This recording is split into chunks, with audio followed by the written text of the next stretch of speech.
G. That fucking My little goat. that's crazy. That's so good. Oh man, too many years on a farm, right? I feel like I got a pretty good like. You know how cows, because cows, everyone's like, you know, but they got a bit of texture. You know, it's like. Yeah, but a cow and a bull sound completely. That's like more like a bull. Yeah. Versus like, yeah. Like a bull will get like, you get the mating mate. Nah.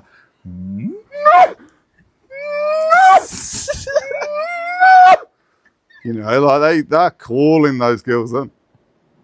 Whereas and a cow's like, no. It's more of a calf, actually. That was almost sheepish to me. Deep Yeah, sheepish. it was maybe. Yeah, that was good. Bit more. That was a big cowie. Yeah, it was pretty cowy. That was cowie. They were a bull, you know. They called those girls in. Think about that existence, bro. Oh.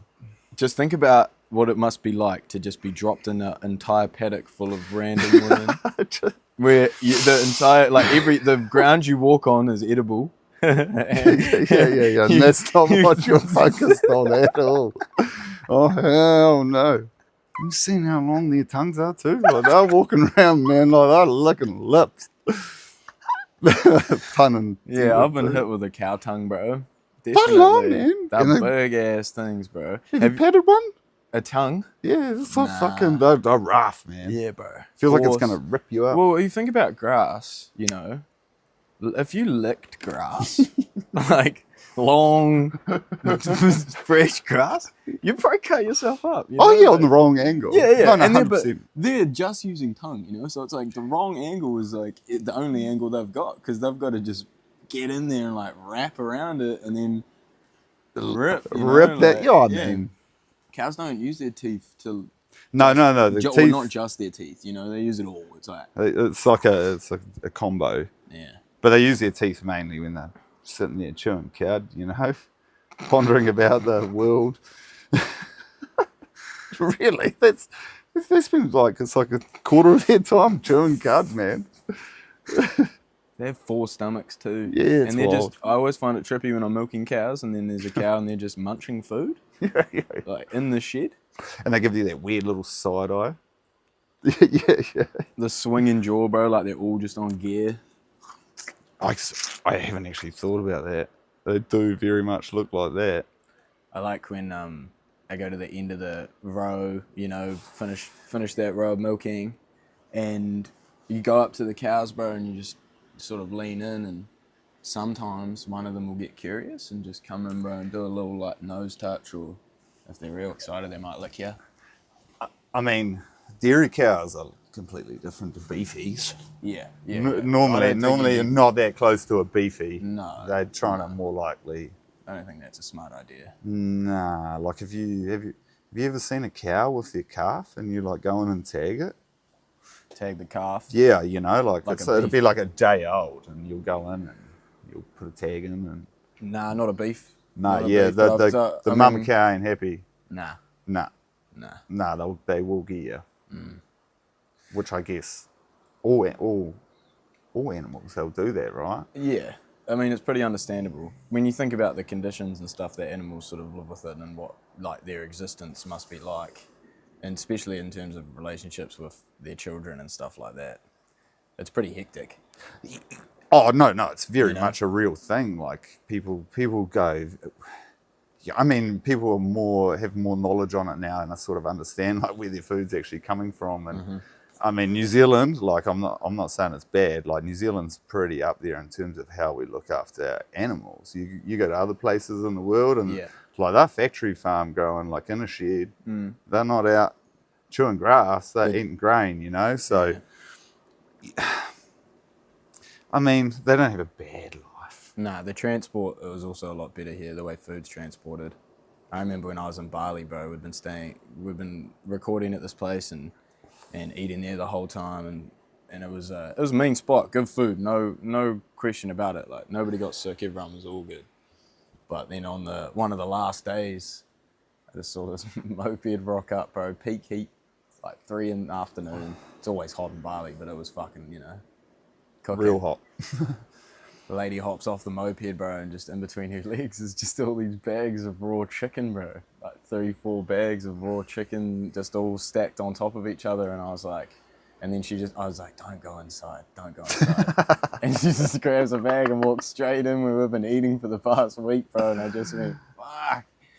No, like, when in the process, like, how far from the refrigerator is that lady, Is this her first drop, I don't reckon. I reckon that's pretty optimistic thinking, bro. I saw a similar thing in Lombok. Like, it went through this, like, a local, like a local market, and same thing, like these chickens, baking sun, and this is the end of the day, and I doubt she's just put them out. Yeah. Sitting in the sun like chicken. But then it kind of makes you think, right, we're so cautious with our chicken, like you wash your hands, everything's clean and whatnot, and we're all real scared. I mean, we cook our chicken properly, obviously. Yeah. But they're living in those sort of that environment, and you don't get that sick. Like, that would have been their daily routine, that they drop their chicken off to you, right? Yep. And you said you ate there all week, didn't get crook. Yeah. So it's sort of... Yeah, it's still working. Yeah, like it works. And for them, they're even more used to it. Like, they don't see a problem with it. To us, we're like, that's wild. Yeah. Well, I mean, the thing is that there's food, and it's getting there. And when those chickens were killed, all that sort of stuff, that all factors into it. They could have been just fresh that day. Like, there could be a lot of positives that are happening in those environments that seem worse off, when realistically with us, the time between... Oh, no. Is it full? Big fall. But realistically, like, the time between us killing food or harvesting food and eating food, quite a big gap there. Months. Yeah. Months and months. Like, you don't have months of the year where you can't have certain fruits, because that's not a problem. I feel like in those sort of countries it probably is more seasonal, though. Yeah, right. Like, but not here. Not New Zealand. I mean, I guess that's... I guess that's what happens in the Western world. Like, we're so set up to be like that, right? Like, to have that convenience. Yeah, and we're so used to it. like you take something away, you think about it, it's not a good time of our lives, but the cyclone a little while back. Oh, how could I forget, mate? It was my birthday. It was what? That's right. Yeah, bro. Yeah. Great birthday. Birthday, Seamus. One you won't forget. Tell you what. Yeah, no, I remember the cyclone, bro. But what were you going to say? The positive? It's not a positive. It's a negative because everyone was like, all they were worried about is when's the power coming back on. Like the people that weren't affected. Yeah. And to me, it's like, well, there's a lot more other things going on. Like, you should be able to survive a week, at least 10 days without power. Like, there are ways. Like, of still maintaining a pretty healthy diet without power. Yeah. Man, this has sparked something in my head, and I don't know if I should jump straight into it. Oh, man, let's just I got sent a video by a friend about this concept of how was it described? Like a cyber pandemic. So the concept is a bug goes through the internet, right? Through all the systems, and it's no good. And so we have to turn off the power grids in order to reset it, right? But it's everywhere. The whole world. Oh, yeah, I guess so. I mean, is anywhere that's affected, Anywhere that, yeah. Yeah. So, I mean, you talk about surviving for 10 days and think about stuff, if you relate it to the COVID pandemic, and you think about the amount of time that was supposed to last, and then the amount of time it lasted, and how people survived and adapted. I don't think it's unrealistic to think that in a controlled situation where there's information being spread about what's happening, that people could survive that situation. However, I don't think it'd be easy, man. Oh, That's a big one. That's a different level, bro. People with COVID at home playing video games and jerking off and doing whatever you want. Yeah, all good, G. Straight up. No haircuts, that's safe. Like, there's worse things to worry about. But, like, no power, bro. Like, people would lose. That's a lot of time, bro, just hanging out. Wow, I mean, I feel like I'd be alright. Yeah. Yeah, I mean, I'll make a game out of anything, bro. Like I don't need power to have a good time. Like, I want cold beers. Like, so that's the only, like, real thing that I'm real annoyed about. Like, I don't have a cold beer, but you don't need power, man, to, like, have a good time. And I was thinking about this on the way here. I was like, you know, I'm 10 years older, I think, which is not a lot, but that gap in when you were 12 and when I was 12 and what we had available to us, like, very different. I'm 90s skate shoes, baggy jeans, like, you know, spiky hair with gel, like, horrible stuff, actually, now that I think about it. It went all hard. Like, this is not cool. Like, we look like dorks, to be fair. Baggy jeans and stuff are coming back, so I should stop talking, but... Everything cycles, bro. It does, but... Yeah. But no as internet. As a kid, no internet. Like, if I had internet, we'd dial up. Yeah. And then play, and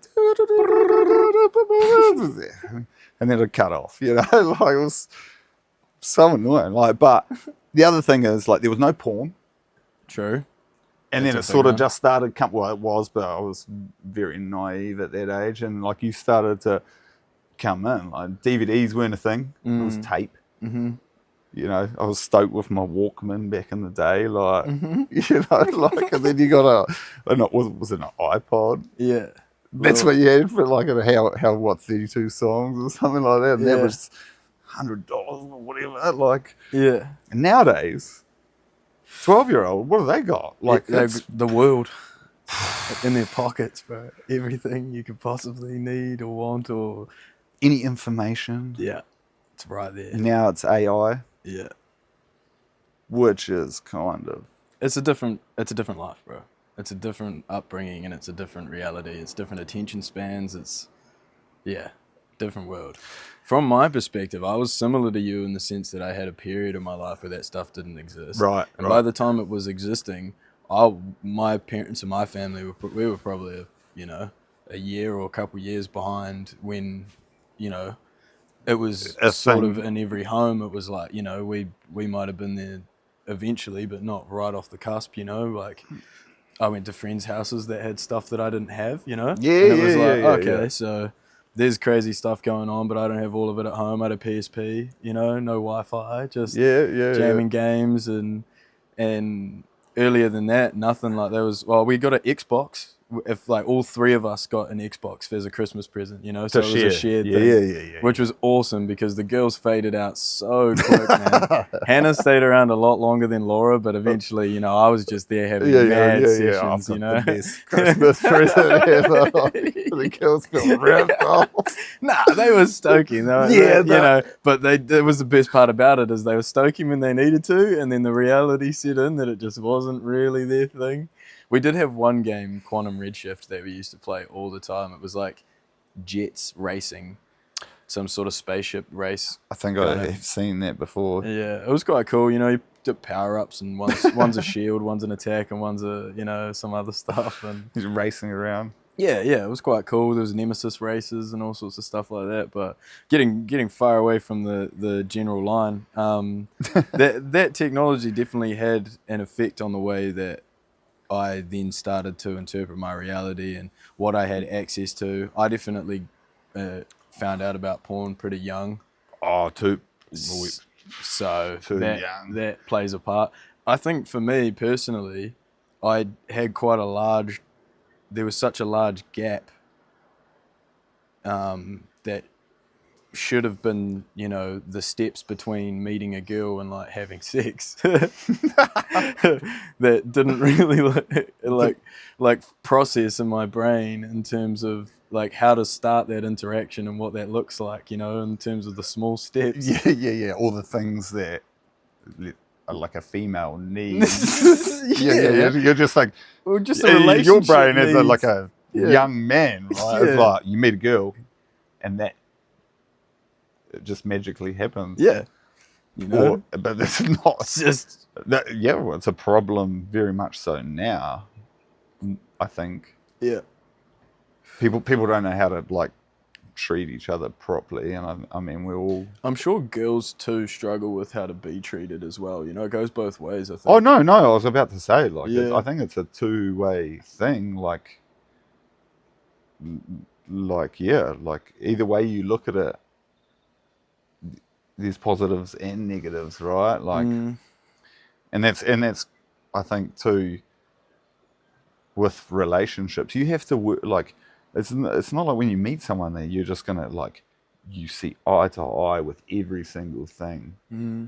Like you it's a battle, like it's like a constant battle, but at the same time, like it's like, you know, you're trying to build like a friendship, Yeah. you know, like a lover, you know, they're your lover, they're your best friend, really, and you get it wrong sometimes. Yeah. But people bail out of it too early nowadays. Like I find people are like, nah, like That's too much work. too much work. It should just be right. It should be easy. Yeah. But anything good in life is not easy. Like, no, really. Like, if you're not having struggle, how are you actually growing? Like, if I know from meeting people, the people that have had a lot given to them, I tend to not want to be friends with those people. And that's I just find them a bit harder to relate to. Yeah. I think something that's just popped into my head, which I quite like, because I agree that I believe that struggle is required for growth. Having struggle is required for growth. But I think you could. Oh, you cheeky dog! She windy today. I think I might go for the simpler, straight up and down approach, and save the extended height with the chair. That's the real struggle right now. She's right. But right, so as I was saying, I think having struggle is a good way to inspire a chance to grow. But I think that facing struggle is what actually makes you grow. Inspires growth. It makes growth happen. Yeah. And you could say that in any situation, regardless of how much someone is given, yes, there'll be an aspect of it for that person that because they're given so much, it's harder for them to go down this path, but it is still possible to face conflict and face struggle and try to sort of like... The struggle's just different. Yeah, it's different. Because everyone's heart is different. Yeah. Like my heart to your heart, like we all have it. Like a friend will come with a problem and you're kind of like, I don't really see what the problem. Like, yes, I understand, but it's not that big of a deal. Yeah. But then you can go same way. You have a problem, and people are like, and you're like, oh, you don't get it. Everyone's heart's different, right? Right. It just shifts. It's just a spectrum. Pretty much. So many of the topics of this conversation are, man. It's pretty crazy. It's a very good mindset to have, I think, when you can fall back on, look at the situation and go, wow, there's a spectrum, you know? Oh. There's a range there's a range within every specific topic of how and why and what people relate to about it and who's better or worse at it and all the reasons behind it, man. And one I was thinking about before in terms of the way that people treat relationships and treat themselves in relationships, boys and girls alike, it's like kind of you can see a timeline as well of the effect of the way that we are living life and idolizing certain aspects of sexuality in a very public and obvious way in terms of the information that we see and how stuff is, you know, advertised to us. And the effect that has on kids and their development in terms of, like we're saying, you know, technology and porn and all of that has an effect then on those kids and how they can develop relationships. And so if you look at the timeline of technology being introduced, it's going to be natural that there will also be a timeline of progression of people struggling with that aspect of life. And I don't know what it is. Is it just as simple as attention spans, like how much time people are able to spend on a certain thing? Is it just that simple? Or I mean, it never is, but is that quite a big aspect to it, do you think? Because I think it is. Yeah. Well, it's like you literally, for us now, you pull your phone out, right, and it's right there. This is the thing, and so it's even like I don't know what it. I can only speak from me. Like I was exposed young, and what it did for me, and it wasn't good. Like it's not good. But now that it's that available to people, it's not good. And I think the thing is, is that people get it's the dopamine rush you get from watching the porn, which is, to be fair, I can say like I get addicted to that shit. Yeah, it's a pretty strong drug that makes me tick daily, and if I'm not doing that, then you start looking elsewhere, which is drugs and alcohol and partying or good sex. shit. Or good shit. Oh, good shit. I mean, sex, No, but do you know what I'm saying? Like that's the reality of it. And so for me, if I'm not hitting my marks and trying to play lots of sport, which is harder to do as age comes, but if I'm not, that's my dopamine, sport, riding dirt bikes and adrenaline and the adrenaline and how that makes you feel afterwards, and coaching kids and playing football and like getting amongst it. Yeah, but I learned that young that I needed those things in my life. Yeah, like to make me tick, basically. Yeah, understandably, bro. I feel like a lot of people sort of have that more than you think, like and need that too. Yeah. And I think you can kind of see in terms of time spent and attention span and the return on investment, in terms of your energy. It's pretty reflective in what activity you're doing. You can see it, the amount of return on investment you'd get from scrolling on your phone versus how much time you'd spend doing it. It's like you have to spend a lot of time doing it to get a lot of dopamine out of it, because it's not something that supplies you with things after you leave it. It's an immediate exchange. You're there straight away. You're in it, But then as you go along the line, then you go to drugs and alcohol, like you said, and then those things you can have, and they do have a lasting effect, but then afterwards have a negative payout for that as well. And then you've got sport and your activities and outside and doing shit, and those things don't necessarily have to take all day or have a negative after effect, but you still get the good stuff from them. But the difference between the two things or the three things there is that the amount of work required to do each one. So it's very easy to scroll on your phone. It's easier to do drugs, but it still requires effort to go get drugs and do them and all of that, and then go through the process of having the experience and having the come down.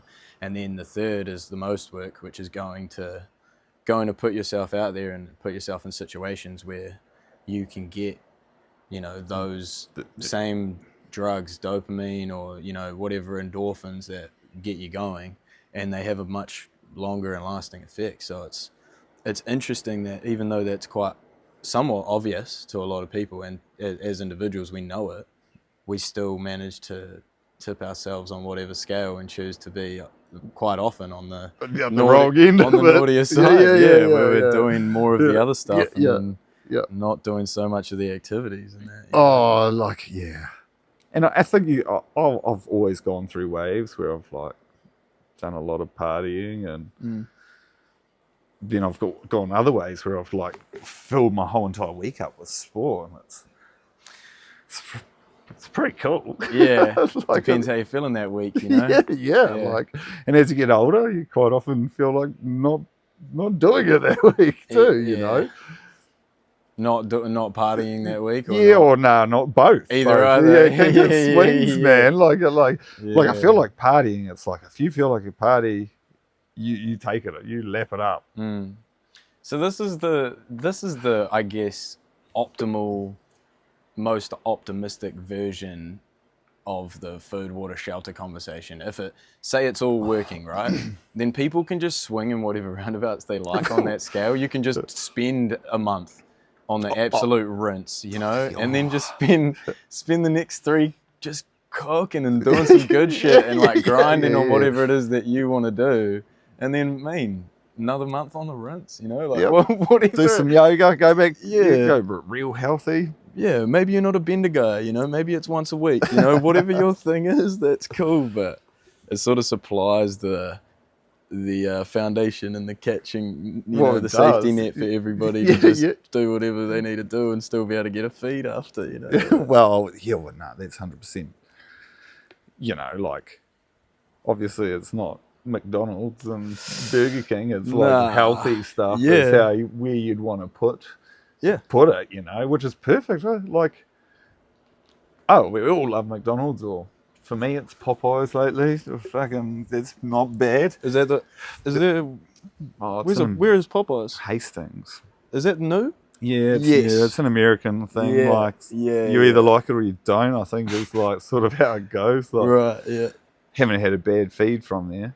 Nice. But that aside, if you just cook like a basic feed, vegetables, some chicken, you know, a few herbs and spices in there, and it's way better. And then you're like, why don't I cook more often? Like, it's because it's work. Yeah, it's hard work. You know, like I wake up early, I go to work for somebody else. Yeah. Which is awesome. Well, boss he's great, but then you got to come home and you got to do your chores and then you got to cook dinner, and it's like, oh man, it's more work. Being an adult, hey, it's tough stuff, man. Oh, I know, man. It's crazy. Do you know what's interesting about it too is no one's qualified, and we all just sort of get to a certain point where all the privileges of being a kid is just gone, and it's off you go, and you go do that stuff, and then you come, you know, a couple years later, or even it was a year for me. I did my first year away from home in England. Came back to New Zealand, bro. I was fucking washing dishes. I was helping mum with dinner, bro.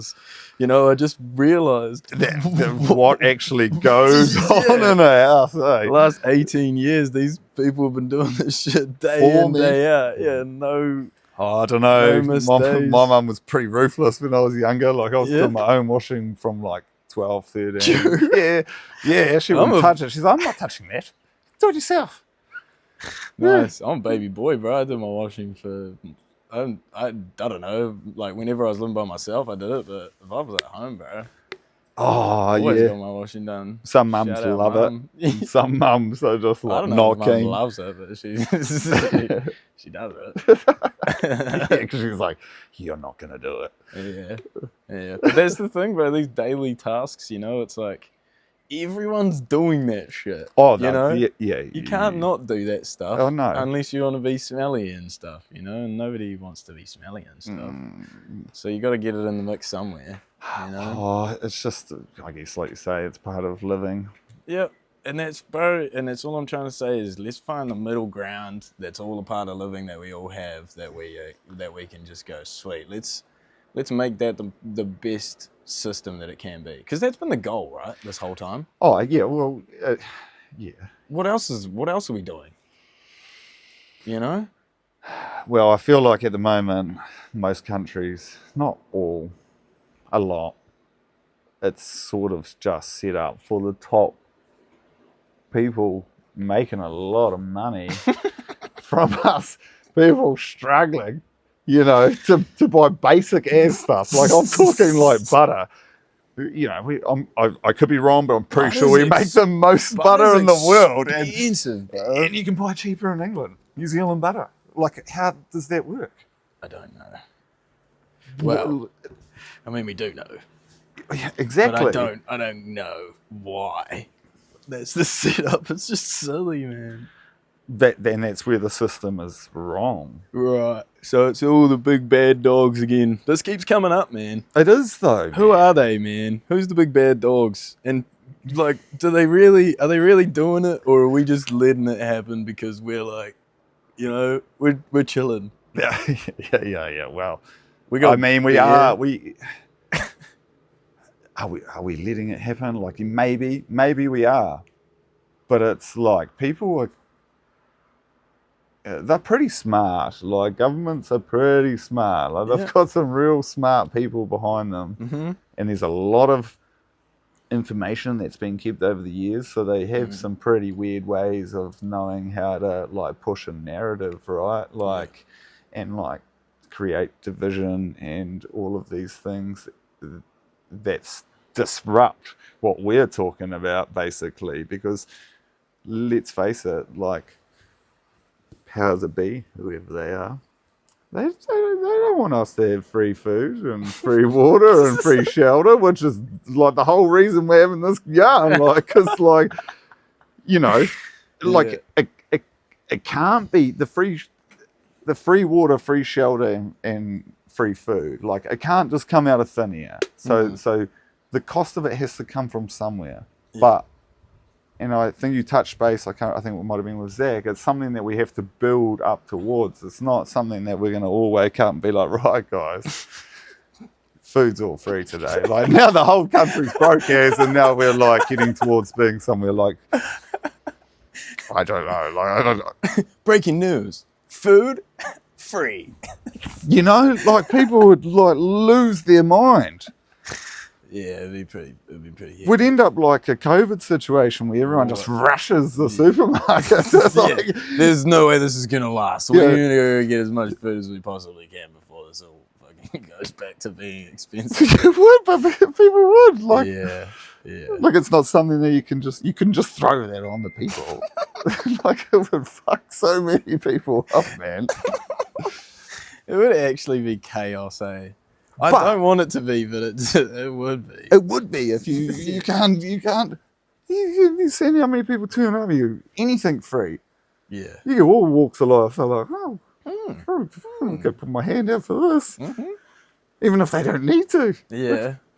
I do believe though, and this is something that, it's what we just touched on there, where I said, this isn't gonna last. It's the reason why people dive at free shit is because nothing's free. I know. And anything that is free isn't free for fucking long, So that'd be a big difference maker, if it's a constant. It's like a real simple way to compare it, but it makes sense to me. When I was a kid, I wasn't allowed Coca-Cola because I was a schizo and I would bounce off the walls, but also because, it's just not how my parents operated. It was something you could drink when you were older, just drink water or juice or something, a little better for you.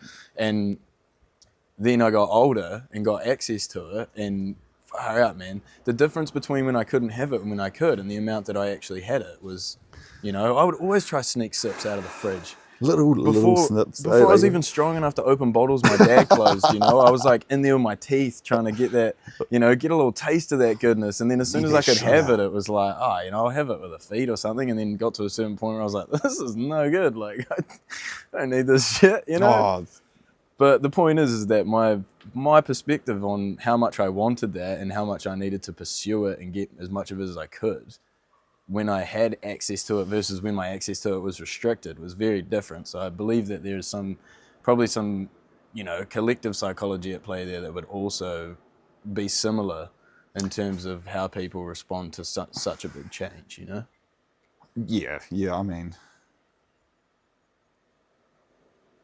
But we don't know. We can't sandbox this stuff. No, you can't. But imagine if you could. What if you could do a computer system where you load in personalities and then create laws, and then people operate in the way that they do in their normal life, and then you just change the laws and see what people do based on that? Well, I mean, I wouldn't rule that out from already being a thing. Like, dude, okay. AI is wildly, like, you do not delve deep into that. Like, it is pretty scary where that's going. Have you seen Gronk, I think it is, off Twitter, like the AI? What about it? Well, it's pretty cool. Like, it is pretty cool. It's pretty cool. I'm not going to say, like, but you sit there and you ask it, how could I take over my country? Like, and it will come up with a full guide. I've seen multiple. I was on YouTube, but multiple videos of dudes putting it in, and it like spits out a lot of things that are already happening. If I'm completely honest, like it's actually real scary. Yeah, like everything this thing throws out is like going on somewhere in the world. Well, that's not what I thought you were going to say. No. That's what I'm saying. Like AI is like Wow. pretty wild because you get people at home. Like, what if I do this? What's going to happen? Yeah. And it's going to throw you. I mean, not all of the information on there is true, I believe. Like but it's pretty wild. It'll tell you how to, like, fully turn people. Like that's what it's talking about, and very in depth. Like I suggest you try it. I'll give it a go. It's pretty wild. See what we can do. See if I can learn how to change the laws in New Zealand. I don't know, man. I think you're right, like you said earlier, about the money's going to have to come from somewhere, and it's obviously not going to be an immediate change, as we've just covered. That's going to be crazy. But it's something that you could build over time, though. Like, as the conversation is, like, more and more people start thinking, like, why you're right, like this, we have a problem. Yeah. And we could solve a lot of problems by doing this, but there like, it would be too big a sacrifice for one generation to lump that. Yeah. You'd have to spread it out, Yeah. which means it could take 5 generations. 50, 60, like a long time for it to work. I've pitched the idea of subsidies over generations, so like every, however many years, the next generation from that, if you're born from that year on, you get 20% off. Then another generation gets 30, then 40, then 50, then 60, then 70, then 80, then 90, then 100. And in the meantime, over those generations, time and effort is being put into creating the systems that will allow the next 10% to be possible for the next generation, So it's like each generation has the job of creating 10% for the next generation. Yeah. Yep. And I mean, that is doable if, like, the economy and everything points, like, grows to that direction, right? But what like the way we work now isn't going to be the same as what, like, our great grandkids are going to be working. Like, the everything's going to be so much different in 30, 40 years time. What do you think the biggest differences will be? The most obvious you can see now? Well, yeah, like, it's going to be, everything is going to be run by, we're going to be computer driven, right? Computer as in robots? Yep. Most mundane tasks will be done by a robot. and hey, like, in terms of efficiency as a business owner, like, great. Like, I don't have to pay Jimmy to turn up on a Monday, and he's not here for the third Monday in a row because he's been on a bender, like, this robot will be on point all week, do whatever I ask him to do. Yeah. And so his efficiency, he's going to be way more efficient. So those jobs are going to fade out. But if our schooling sort of matches what's going on with those kind of jobs, there's other jobs that are created from that. You need coders, you need people to build the robot, you still need manufacturing people, you still need, that just shifts the jobs, right? Yeah.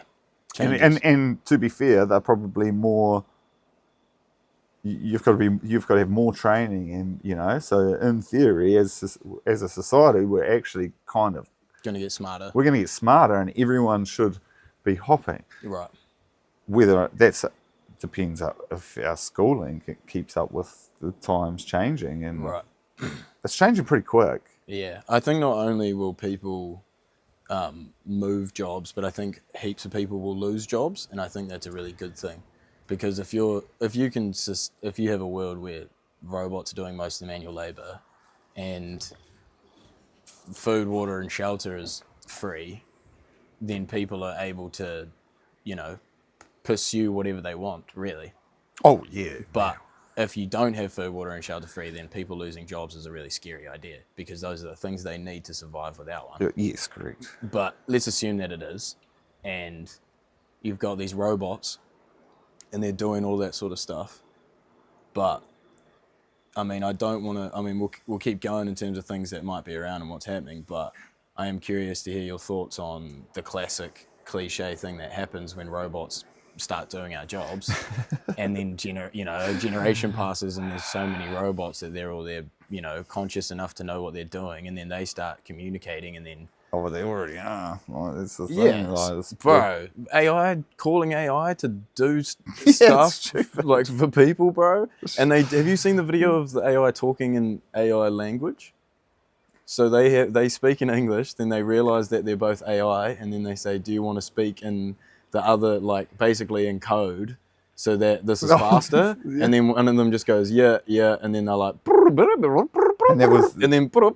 and then it's like, "Sweet, thank you," and then like they did the whole transaction in a way shorter amount of time, because they can speak in a way that just condenses all of the information. Yeah, we're here for an hour saying the same yarn. Yeah, and they'd do it in 5 minutes. Like, have you seen the one where they had the AI, like the supercomputer, and it was like an AI, and then they I can't remember the name, but they had like another system, like the 2.0 version, and so they needed to do like a changeover, and the original one learned how to, like, it caught wind that it was going to be destroyed, and it kept rewriting itself, so it'd never die. Yeah, it just keep looping over, like it knew what it was going on, and it just kept training itself. Like every time it did it, it just basically got smarter and smarter and smarter.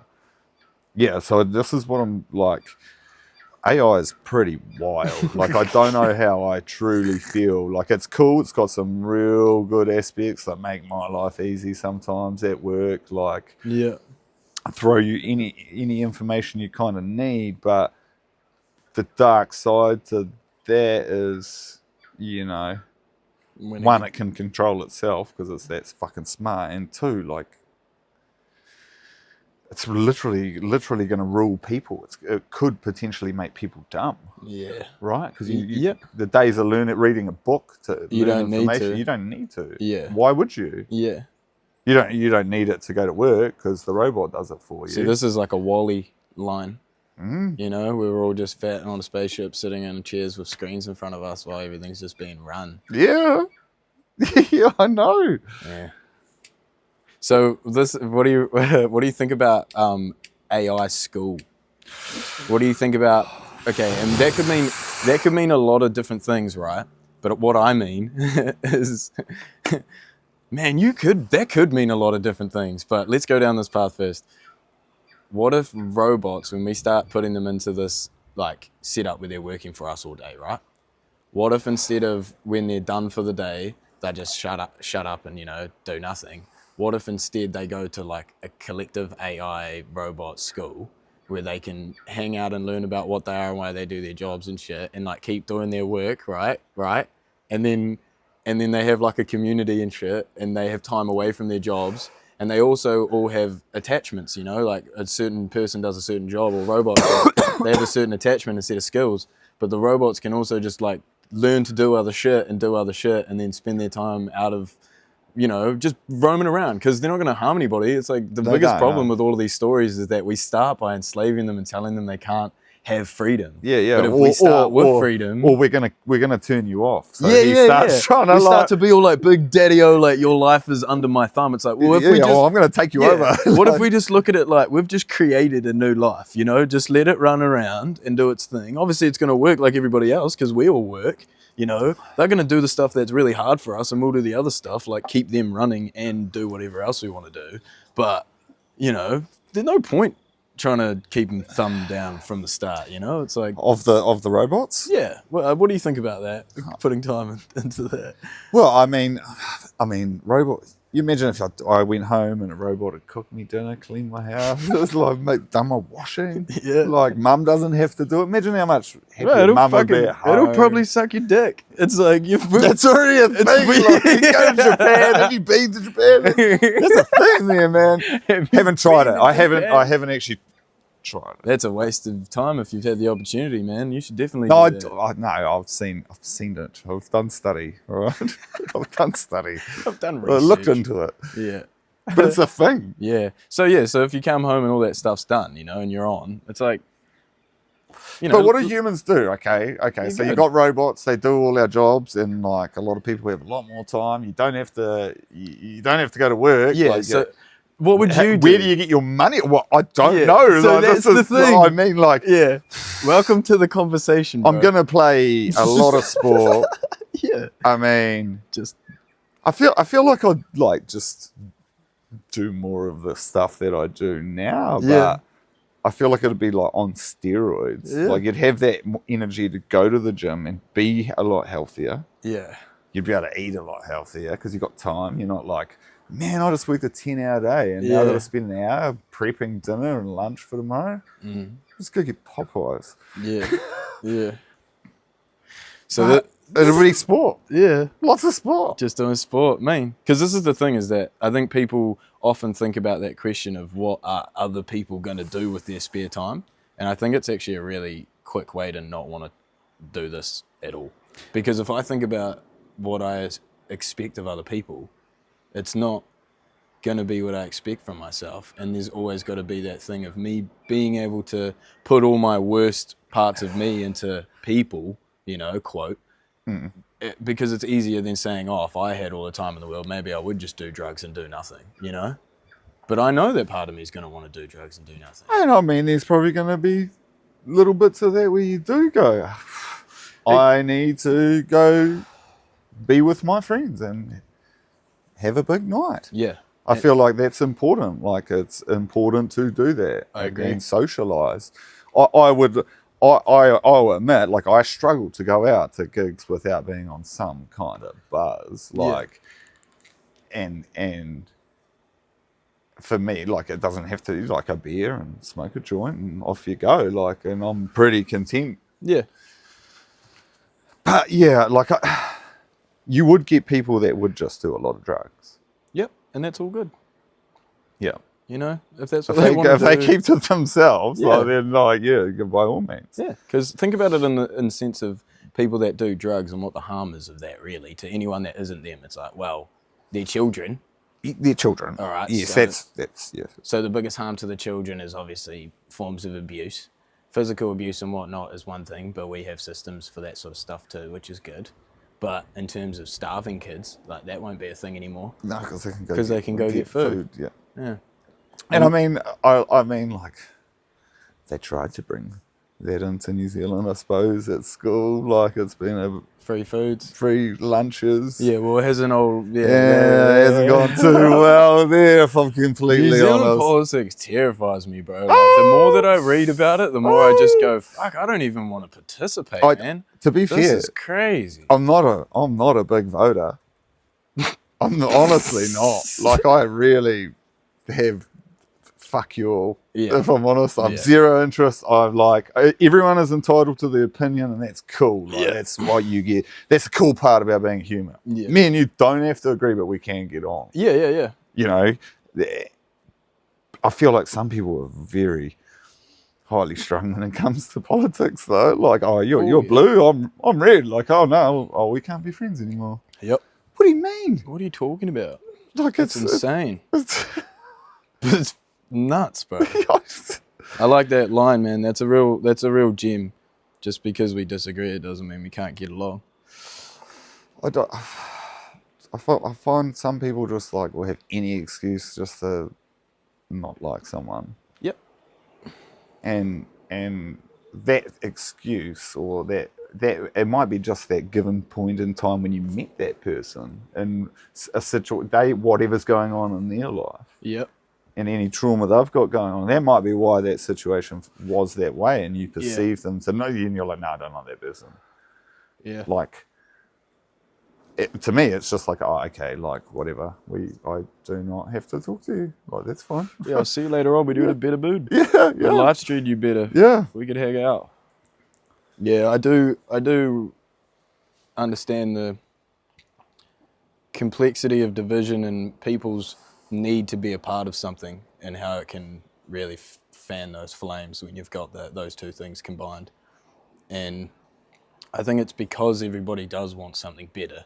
I just think that the hard part about a lot of these systems is the amount of time that people have to make a change, and the amount of, well, the quality of people that we have making changes, and the things that we're trying to change, you know?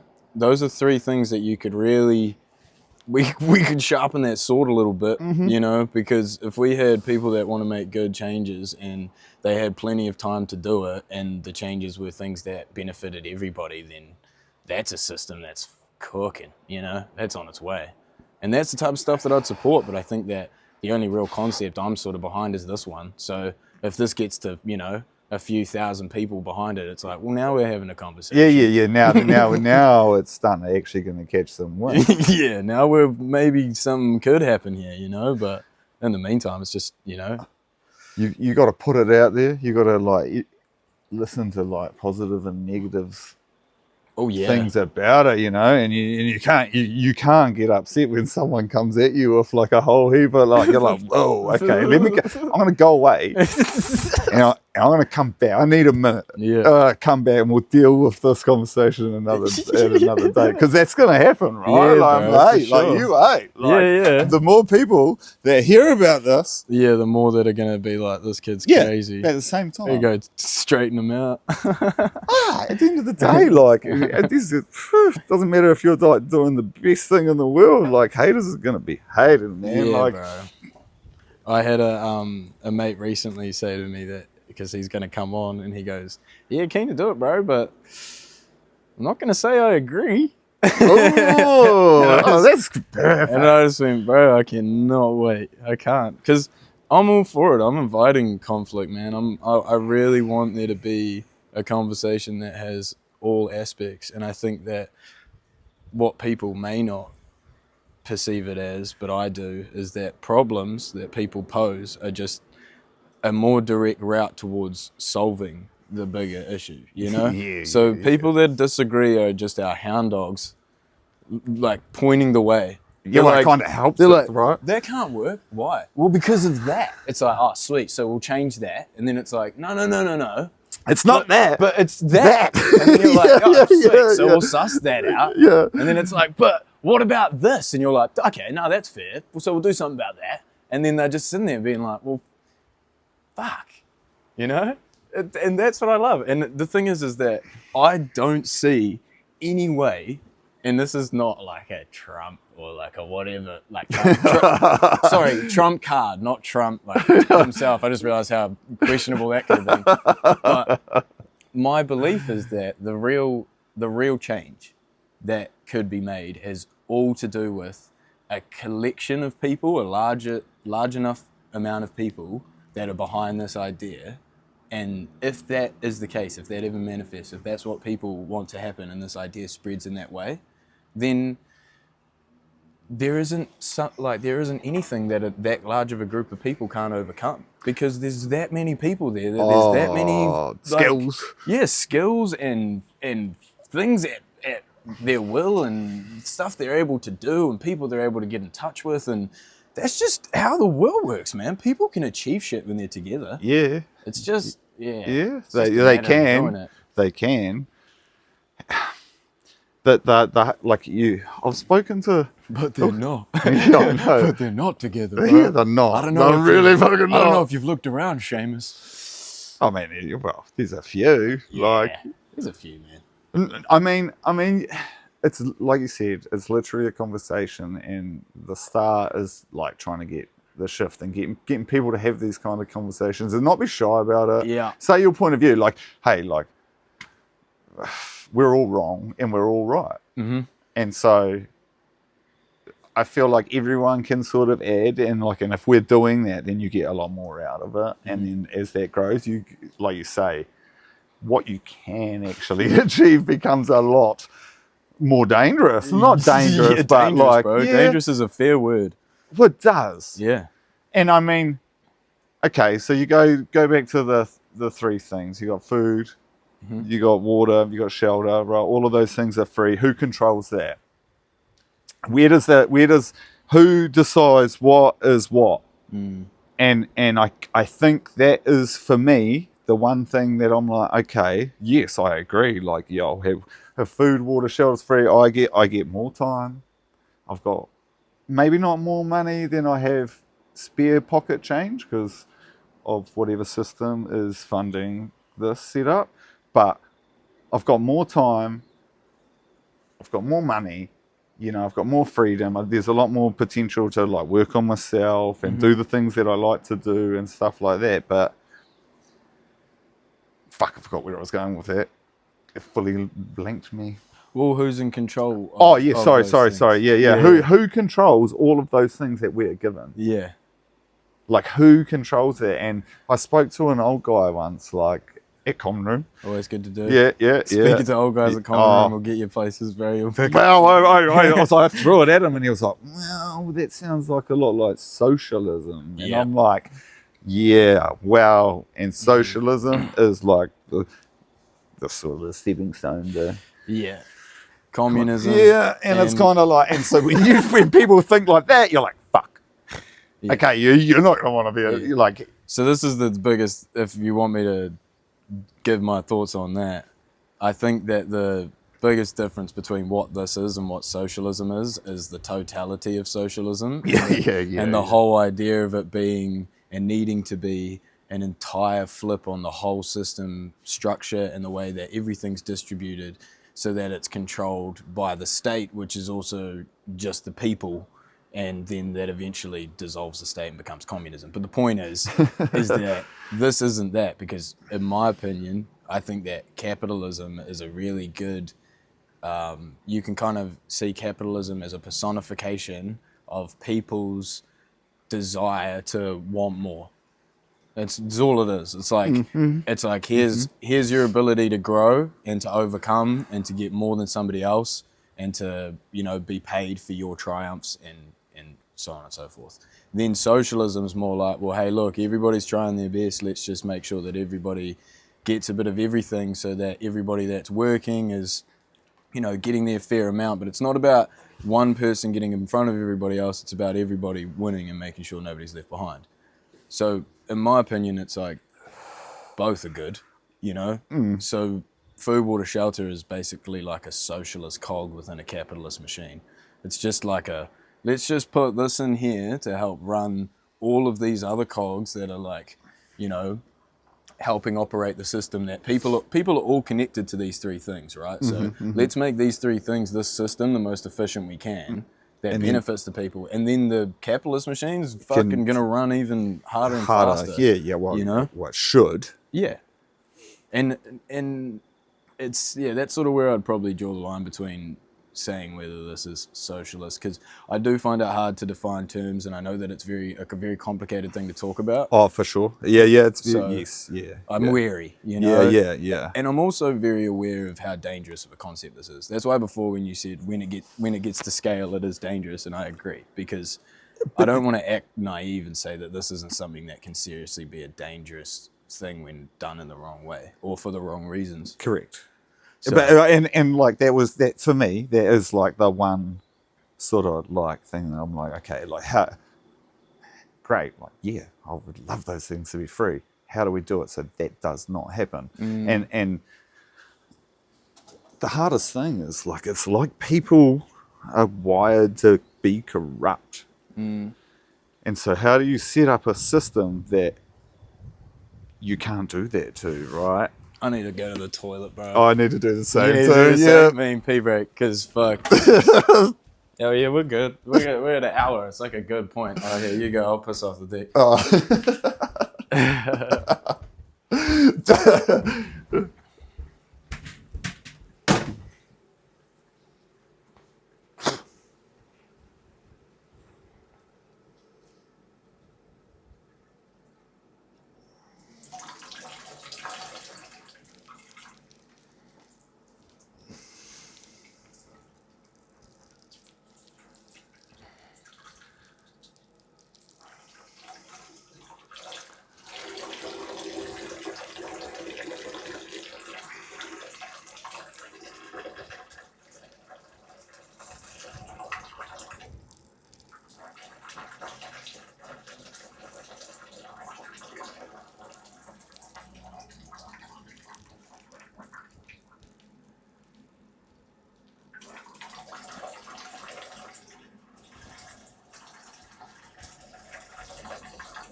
Gonna grab a water. Have you got a cup somewhere? I'll grab one. Yeah, bro. That one will do. Cupboard. That'll do, mate. Oh, yeah, sweet. The flow show. Yeah, other way. There you go. Keep it cold, mate. Yeah, there's on his merch. He's starting to do some stuff. Is he? Yeah. He's got hoodies and hats and all sorts. He's got a website with all of like a link and anyone can get it. He's just got to put it up. Oh, he's put it I up. might I even don't know. chuck my pants on while Oh, yeah, but chilly. it's whipping straight through. Fair enough. Get soft. Huh? Getting soft. Yeah, well, fuck. It's alright, mate. I'm thinking the same, to be honest. Shouldn't complain. This weather's way better than Dennyberg. Last couple times I was down in Dennyberg, it was fucking scorching, eh? What, hot? Yeah. Oh, really? Yeah.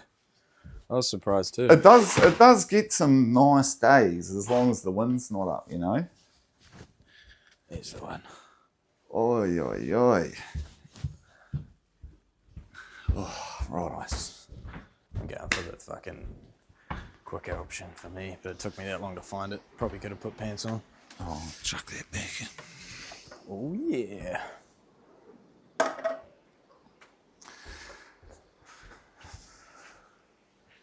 Right on. So how do we make a system that cancels out the natural corruption in people? I don't think you can completely do that, Oh, no. but I think that you can try, which is what we always do. But within this concept of this conversation, if there was a system in place which had free food, water and shelter, it would have to be one that is set up in a way that has the right, what's it called?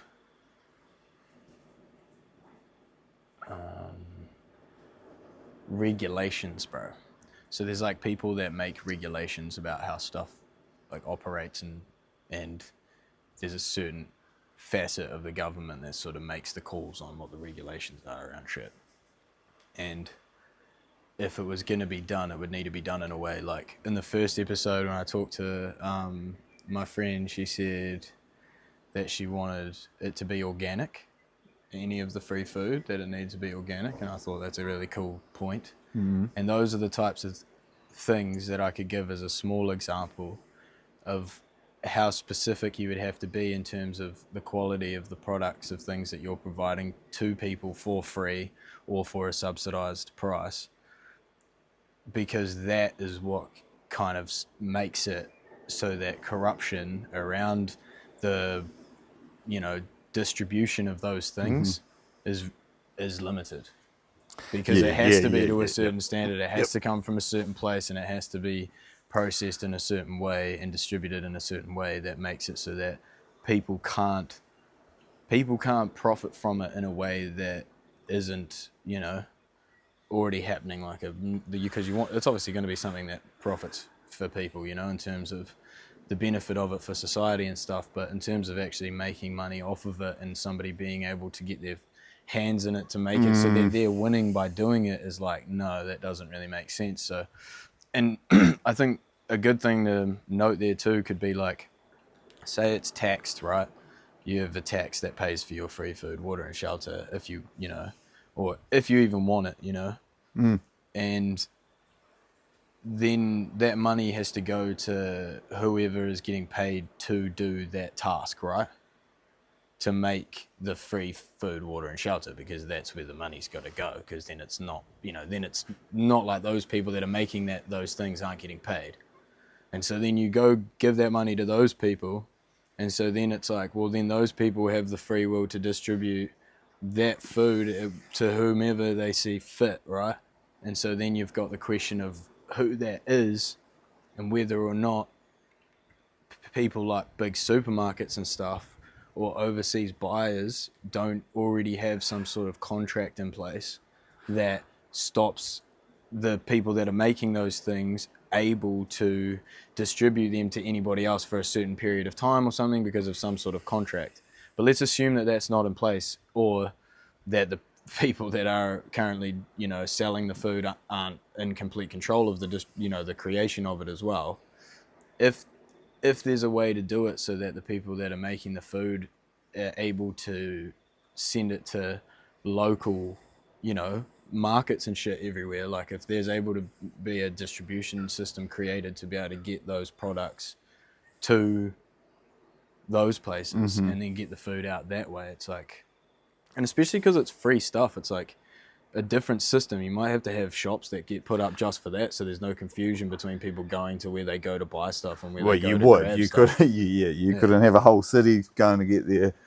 But you could though. You imagine the supermarket. It's just like price of it is free. If you put up a free hub, like you couldn't just have one place. It'd have to be like you all say, over. Yeah. But it's all, and like you say, in that shop would be all of your subsidised or free vegetables, goods, whatever. Yeah. One thing one thing that's real hard, and like I agree with what your friend said about like I'd love it to be organic. Yeah, I fully agree. The hardest part is it's for how many people there are. It's really hard to do that. Yeah. It's the sad reality is it's really, really, really hard. With the land and space and stuff we've got, everything, you need more room to grow, and you've got to go other ways, and it's the sad thing is it's like we're literally pumping chemicals onto our land. Every year we grow crops for onions. Onions are one of the worst. Wild amount of spray goes on an onion. We make a lot of onions. A lot of onions, and you wouldn't walk, like it's not good for you. But and so like I agree, yeah, organic would be the way to go. But how do you do that? It would be really, really difficult to do that for a whole entire country. Yeah. And so you come like all of that stuff comes down to the regulations and all of that. Like the smart people, doing their thing and telling us what we can and can't do, because there are limitations to certain things, right?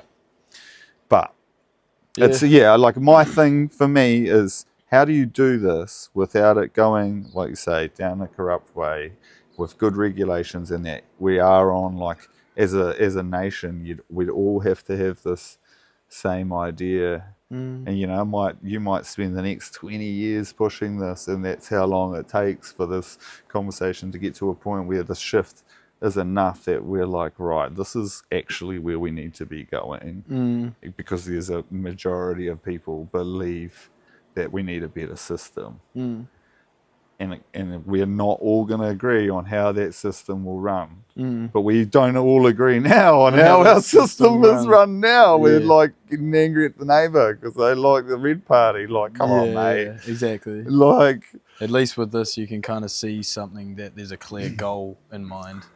Yeah. You're trying to get to at least. And I think my answer isn't an answer to the question directly because I don't know the answer to how you make that system, but the answer would probably change throughout this journey, right? Like, and so the point of talking to people about it and doing this podcast is so that more people are aware of it, and not because it has been defined.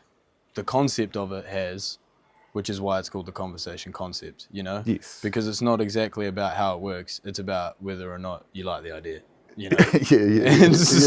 So I just talk to people about that, and then way down the line, whenever the hell that may be, then it's like, well, how's this going to work? It's like, well, okay, we got a few 100,000, if not million people at this point. It's like, all right, now we can work it out. Let's do it as a team, and see what we come up with. Because it's just easier that way, I reckon. I find people like super, super fascinating. Like, I'm not smart enough to like go study to be a psychologist or something like that, but I like, one of my favorite things is watching people and why are they doing that that certain thing, like people you can convince people to just about I'm not going to say like do anything, like, and I'm not saying this in a bad way, but like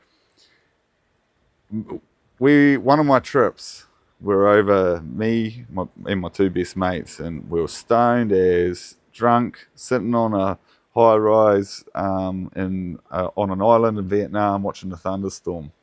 And I realised that I had a level on my phone, like the old bobble level. Yeah. Anyway, my mate was bending over, picking something off the ground. I put it on his back, and I was like, "Get your back level."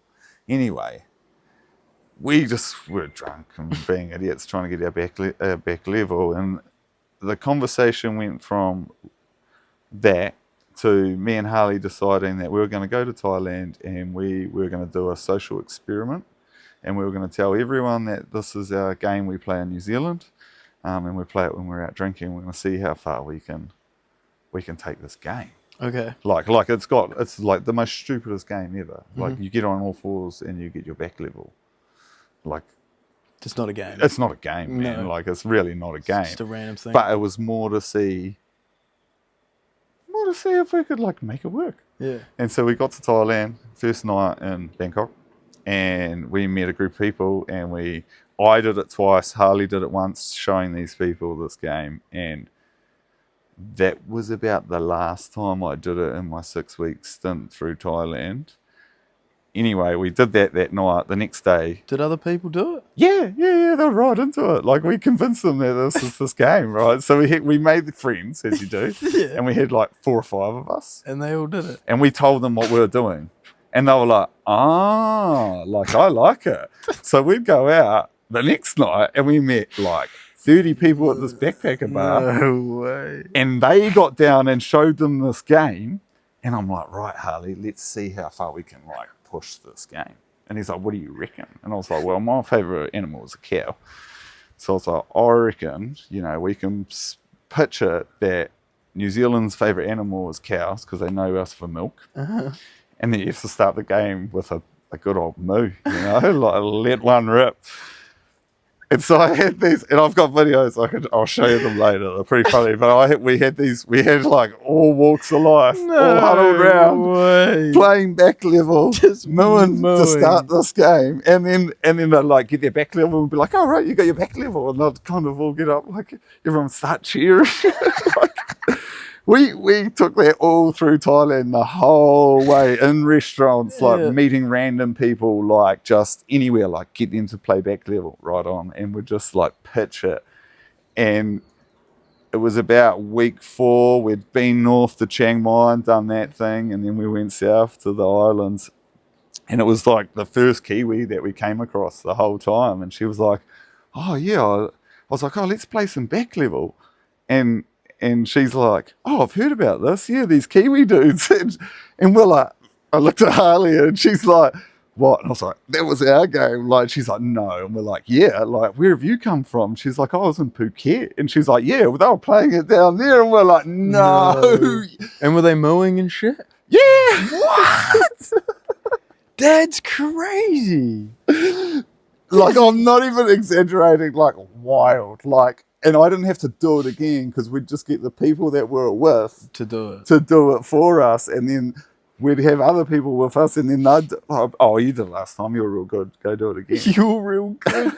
You were real good last time. Yeah. Yeah, man. So this thing like ended up like we were like, "Oh, this is actually ridiculous." Yeah. Like, but we just had to continue. We couldn't stop it. Like, we told the original people what actually was going on because we're like, "This is fucking ridiculous." And we all said, "Well, like, you try and do that back in New Zealand." Like, no way. Well, that's not entirely true. You did it. I try sometimes, like every now and then, like, come on, let's have a game. This is like your guilty pleasure now, where you just go to parties, you're like, I wonder whether I can get these people. Well, it's all on how confident you are in the game. Like, like. I just don't know how you pitch it to be exciting.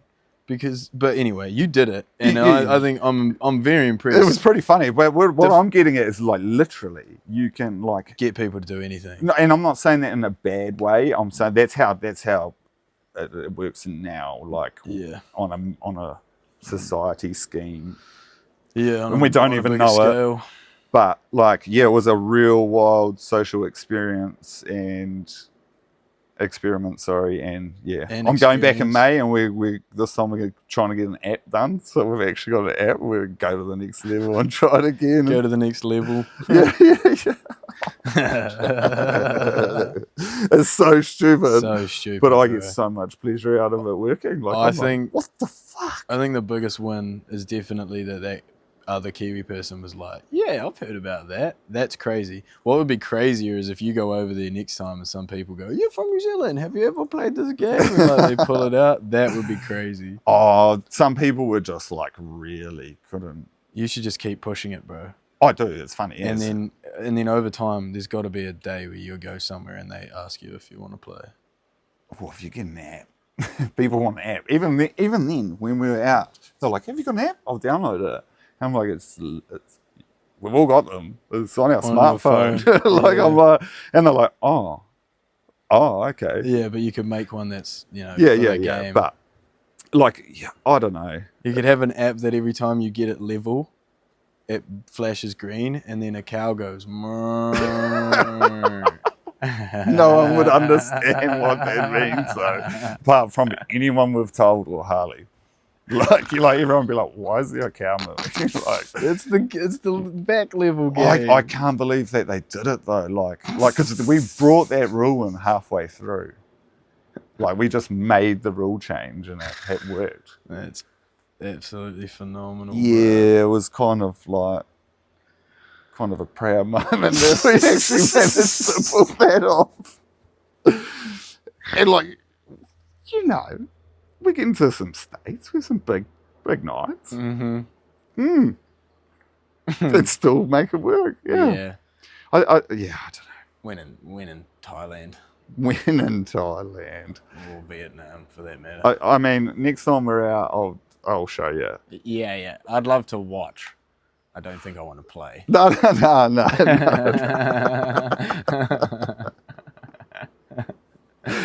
Our theory when we were over there, we're like, anyone that plays, like, they obviously understand our humour, and we've got time for them. Anyone that didn't like the concept, we're like, no, we don't have time for you today. Like, we just move on. Not on your level, bro. You were just, okay. We're just trying to have fun. I love a good drinking game, but that's a whole other thing, bro.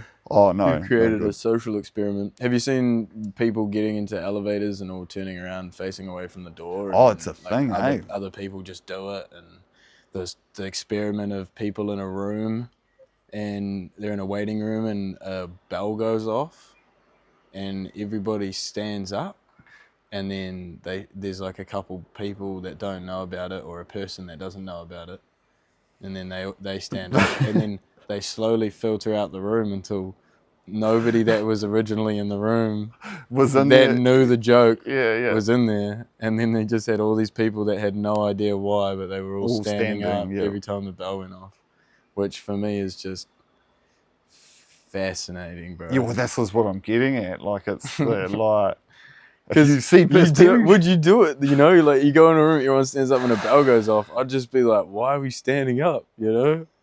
And then if someone says, "I don't know," then I'm gonna be like, "I'm not standing up."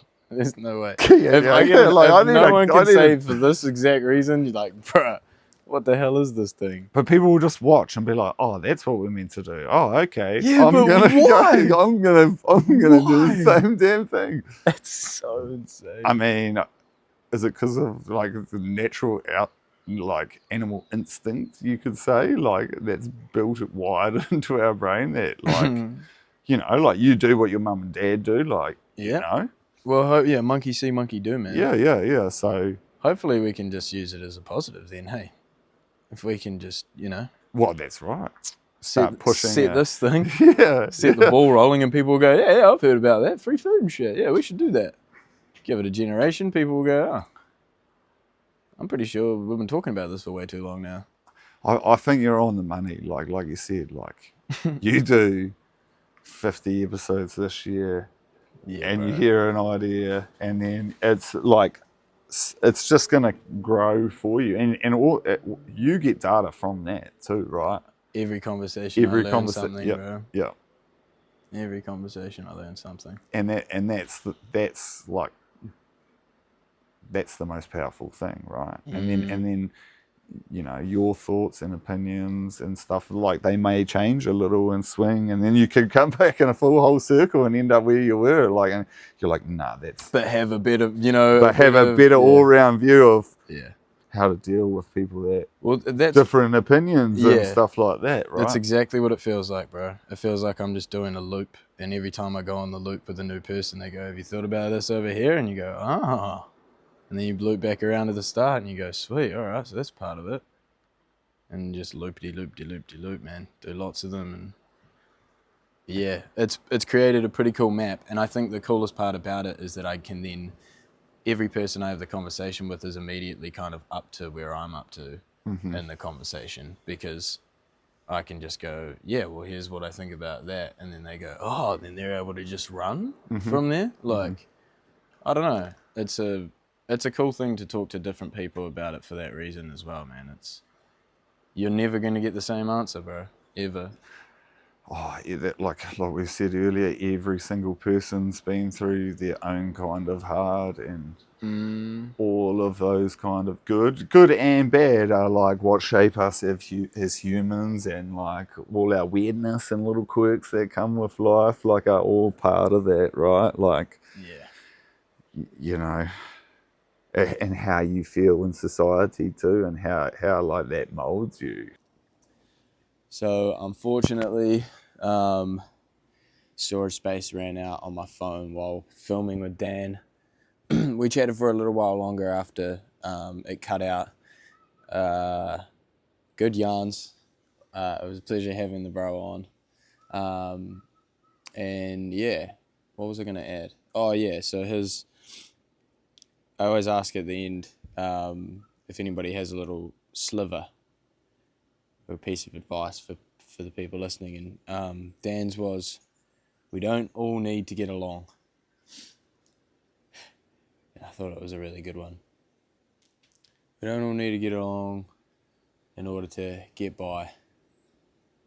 And yeah, hell of a man to have for the 10th episode. Absolutely stoking. Looking forward to 10 more. Having heaps of fun on the journey, chatting with people. And yeah, thanks for being here and making it all the way to the end. Even through the camera falling down a couple times there. It was a bit of a hectic episode, actually, thinking back. But yeah, much love, everybody, and see you for number 11 next Monday.